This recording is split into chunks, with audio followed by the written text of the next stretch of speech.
Welcome back to another reading of Because of Mr. Terupt. Today we are joined by another special guest. This here is Modoc. My wife got this stuffed animal after she read the book about Modoc. Modoc is a story, it's a true story about an elephant. And it's a sad story at parts and it's a happy story at parts. It's a really good read, but it's got some parts in it that talk about how mean people can be sometimes. But this always reminds us that good often prevails. So this is a special stuffed animal to my wife and I. Diego is back, still resting from his busy morning. And we've got an awesome coffee mug that says, "Rescued, the best kind of dog." He's a rescue dog. He's the best kind of dog. I think the cup fits. All right. Here we go, back into Because of Mr. Terupt, and we're reading Jessica's chapter. Act 9, Scene 2. Characters: me, playing me, Julie, my mother, Danielle, my friend, Anna, my other friend, Terry, Anna's mother. Action. The elevator doors opened. We stepped into the white hall. I thought of my first day at school, when my heart had thumped in my chest. The smell of disinfectant had lingered in the hallway. The smell of rubbing alcohol and iodine dominated the hospital hallways. Instead of... What's up? There's a dog walking by.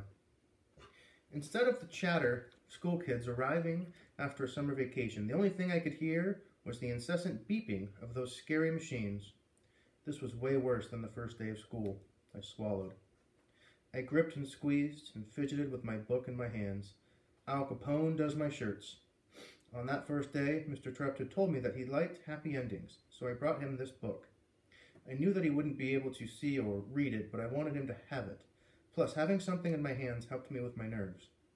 I'm glad his door wasn't too far away, otherwise I might not have made it. But I did, and so did Danielle, and so did Anna. We were there for each other. We stopped just outside his door. The black marker spelled out Terupt. I rubbed my finger on it. It didn't smear. I looked at Danielle and Anna. There was no hiding our fear. My mother and Terry stood behind us for support, but they also let us do this on our own. I looked back at them. "We're right here," my mom said. "We'll come in with you," Terry added. I took a deep breath and readied myself for what I would see.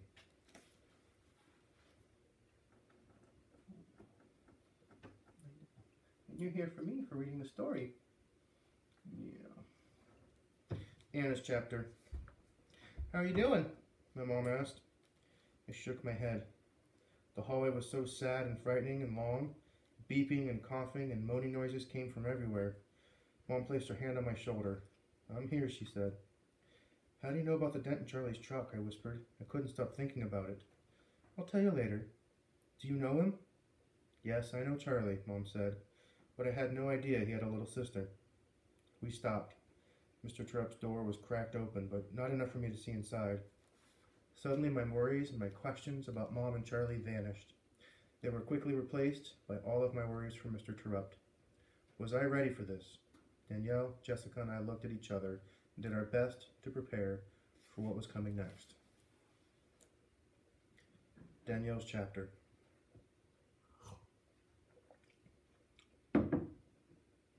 There was no turning back. "God, it's Danielle. Please be with me. I'm going to need your help right now." I guess I could have waited in the car or in the lounge, but being with my brave friends kept me moving forward. Beep, beep, cough, cough, hack, moan, beep. The chorus of hospital noise made me cringe. I felt my shoulders pushing into my ears. We walked past an old lady sitting in the hallway. She was shaking and drooling in her wheelchair. I could hear Grandma saying, "You better put me in the ground before you send me off to one of them places with all those drooling geezers." For a second I laughed inside, thinking of that, but that was just for a second. I liked how my grandma tried to ease the situation by making a joke.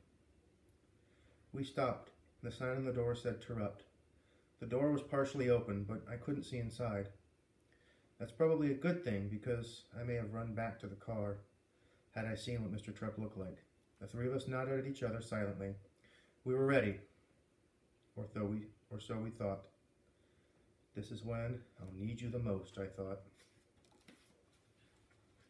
Jessica. Act 9, Scene 3. Action. Mr. Terupt's door stood slightly ajar, so I slowly pushed it open and stepped into his room. He wasn't alone, but he didn't have a roommate. He had a visitor, Alexia. I stopped. Danielle and Anna saw her too. We all stopped. Alexia was by Mr. Terupt's bed, her back to us. She didn't know we were there. I could hear her talking to him. Like, I've been trying to be nice, Teach. I've been quiet. I don't know, what else to do. I haven't been mean. You'd be happy about that, Teach. I've been doing it your way. But I still need your help. I need you to come back. Everyone needs you. I stood right beside Alexia now, but she remained unaware. She buried her face in Mr. Terupt's bed and sobbed. I looked at my teacher. He rested peacefully in his white bed sheets and tubes going in and out of his body, and screens with green numbers and lines on them and beeping noises. I felt him telling me what to do. I reached out. I placed my hand on Alexia's back. She lifted her head and looked at me through tear-filled eyes. I started crying then too. Alexia stood up and we hugged. A big hug. I'm so sorry, she said. I felt her squeeze me tight. Me too, I said. I've never been to California, she blubbered. My mom threw my dad out of the house last year and he never got sick. Alexa sobbed into my shoulder and I squeezed her tight now. Through choked tears, I said, my dad's not around either. He's still in California with his girlfriend. We held the hug, not with lazy arms, but with strong arms. We squeezed all our sorries out in that hug. When we let go, Alexia hugged Danielle and Anna just the same. Tears filled all of our eyes now, even my mom and Terry's. We sat in chairs next to Mr. Terupt's bed. We sat on both sides and said nothing. I placed my book on the stand next to his bed. Anna put her plant by the window and Danielle tacked her sketch to a wall. We thought our own thoughts and stared at our teacher, who lay motionless with his eyes closed, yet somehow I felt better.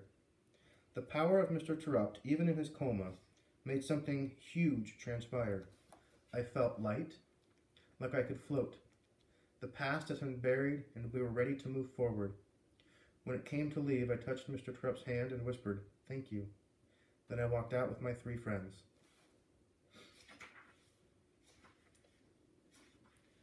Okay, there's still a little bit more left in the hospital room with Mr. Terupt. We've got Alexia's story. We've got Anna. And we have Danielle coming up again. So we're going to pause here and we'll pick up the story again next time. And we'll get perspectives from everybody in the room. This was a pretty powerful chapter. I was close to tears myself. I hope you're enjoying the story. Until next time.